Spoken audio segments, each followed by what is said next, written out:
A refrigerator door that won't seal properly can be a frustrating issue. There are several possible reasons why this might be happening.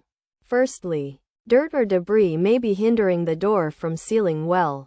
To fix this, the gasket and the surface it seals to should be cleaned thoroughly and gently with warm soapy water to avoid damage. Alternatively, the gasket may be worn out or damaged, in which case it's best to call a qualified technician to replace it if you're not able to do so yourself. Another possibility is that an item is blocking the door, preventing it from sealing. To address this, the area near the hinges should be checked to ensure nothing is in contact with them.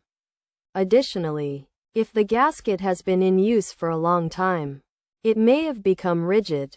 A simple solution to this is to apply a thin layer of Vaseline over the gasket. By considering these potential causes and taking the necessary steps to address them, you should be able to fix a refrigerator door that won't seal.